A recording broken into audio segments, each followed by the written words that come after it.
Okay guys, I'm here today with Nicolas Meregali, huge honor for me. Guys, if you do Jiu-Jitsu, I think you know who he is. He's probably like the best Jiu-Jitsu person with gi nowadays. And today he's gonna show us here one of his favorite sweeps, which is the Lasso Hook Sweep that he used against Cyborg that went viral in the internet and this and that. So I'm super excited to learn, Nicolas. Let's do it. So let's do. So guys, I started some use that position a couple years ago actually, but fortunately the last World Championship it became famous because on my semi-final, I think, no sorry, quarter-final, I swept Cyborg, and this is a very nice variation from the lasso guard. Normally I use my lasso guard just as a guard rotation.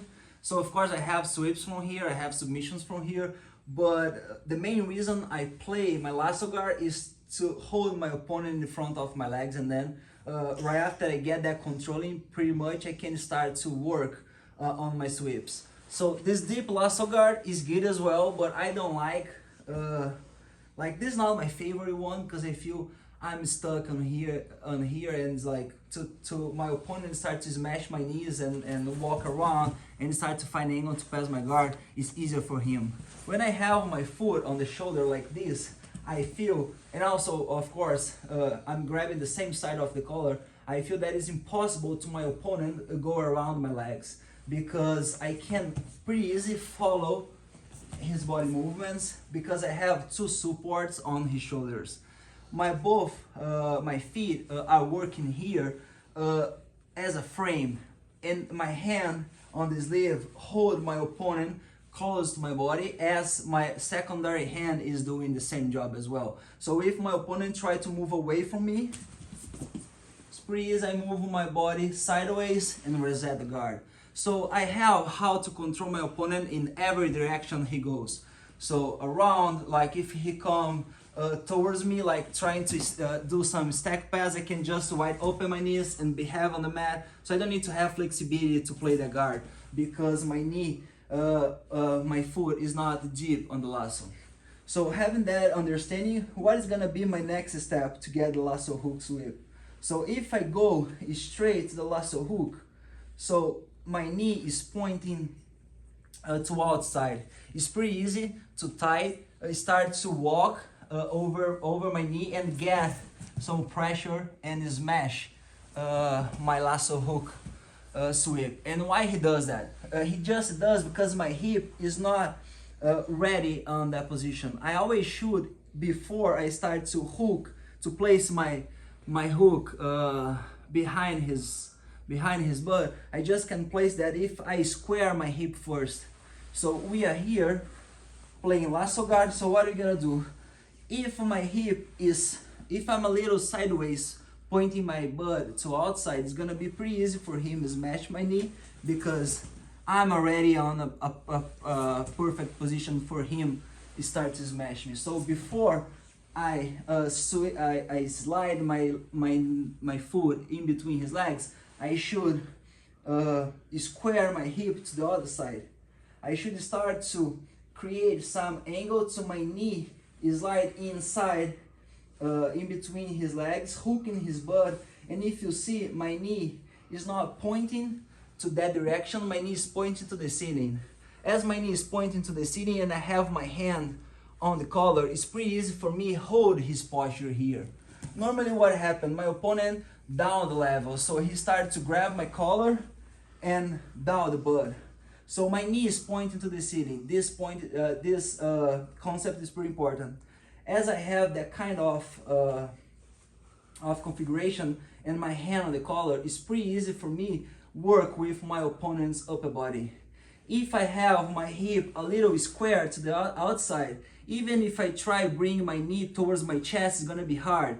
I don't have any anatomic mechanic to make that movement happen. So what are we gonna do? Just by placing my hip right, I have possibility right now to bring my knee towards my chest. We have a line. We always should respect the straight line of the body. Always when we are working in that line, we are stronger than if we would work on some side on line, could I say? I don't know if that's right. I think it works. Diagonal. Yeah, diagonal line. So the idea is about square the hip.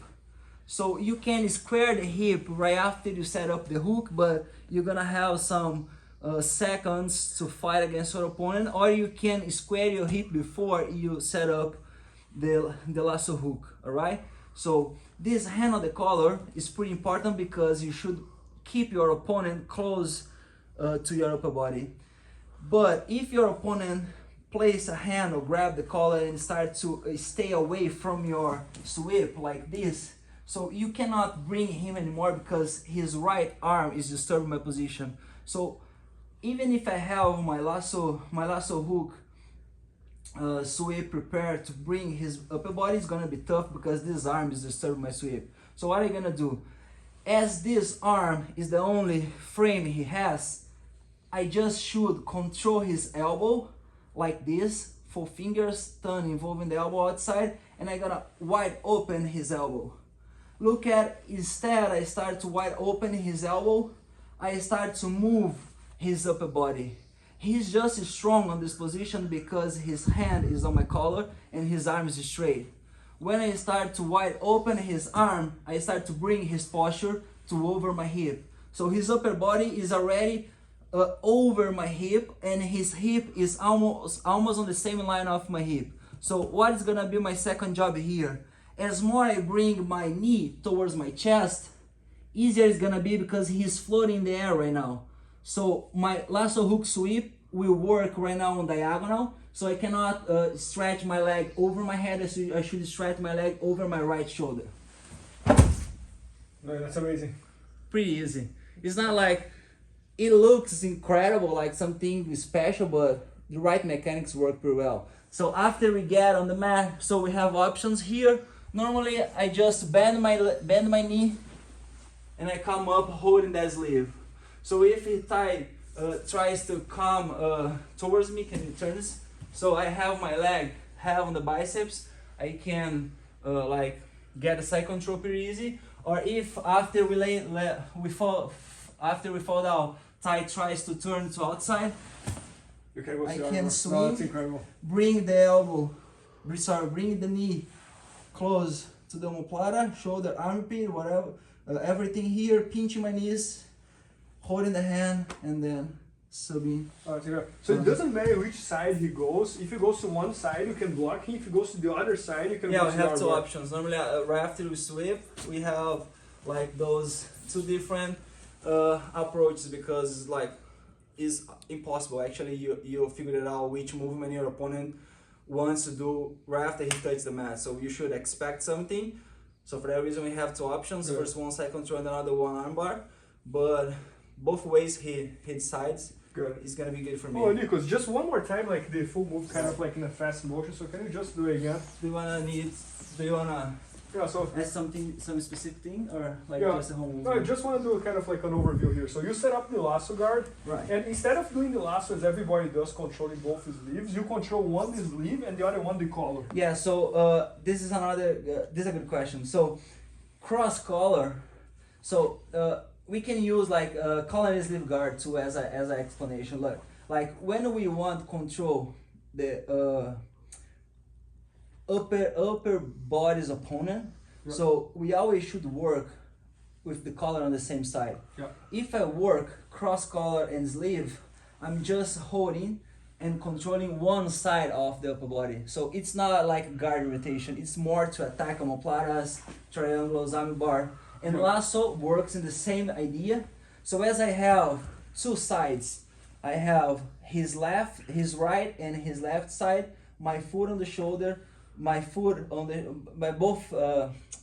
on the shoulder, my hand on the collar, and my hand on the sleeve. I'm controlling his both sides, so he cannot posture up so high. Good. Even if he tries to posture up, he should carry me to get him. He cannot like do a deadlift and like make me leave from the floor. So I'm heavy here. I don't need like pull him. I don't need to spend my energy. My idea here is stretch my arm, make this situation like light for me. So grabbing the collar, turning hands. So I'm very comfortable here. I can spend 10 minutes playing guard. So this is the first idea. Second idea, hip. as I said in the beginning, if I place my lasso hook in that way, so he can start smash my legs. So before I place my hook, I should move my body and get the lasso like this. Good. My knees pointing to the ceiling, foot on the mat. This is the nature of action, so he will like create another frame to not like accept the sweep. So when I feel that the collar is not working anymore, elbow control around the joint like this. I should wide open my elbow to wide open his elbow. My knee come towards my chest when I feel he's lifting, because his head is on the same line of my head and his hip is on my hip line. I stretch my leg. I got it. Bend, come up, side control. If he turns to outside, swing the leg over like this, widening open my hip. This is important. My secondary knee comes below the armpit, hand, and no, that's amazing. no. You used that against Cyborg in the last words or in 2000? The last word at 2021. Yeah, oh, that's amazing. But I made a position before in other competitions against other tough guys. Yeah. So No, and I always see you playing this game, like setting up the lasso and not only going to the lasso, you also go underneath with your leg. yeah. So lasso guard for me is like you have options to attack the opponent, but as guard is about controlling. You should like control your opponent before you start to move, move forward, submission, sweeps. So lasso guard is the main guard you like can apply to find an easier controlling. So for that reason, I always play lasso guard against the tough guys. No, no, that's awesome. So guys, Nicholas just shot an entire structure all about lasso guard. So if you follow him on competition, he's probably like the best one at it nowadays. And it's gonna be at bjjfanatics.com, and maybe by the time you're watching, it's already there. So make sure to check that out, and you can watch hours and hours and hours of Nicholas teaching the lasso guard. And thanks so much, Ty. Thank you, Nicholas. I hope you guys enjoy it. Please help me out to grow my YouTube channel. Just click subscribe. And to watch more videos, just click under see more videos. I hope you enjoyed. BJJFanatics.com. Use the promo code YouTubeFaria to get 10% off any instructional video. Improve your jiu-jitsu faster.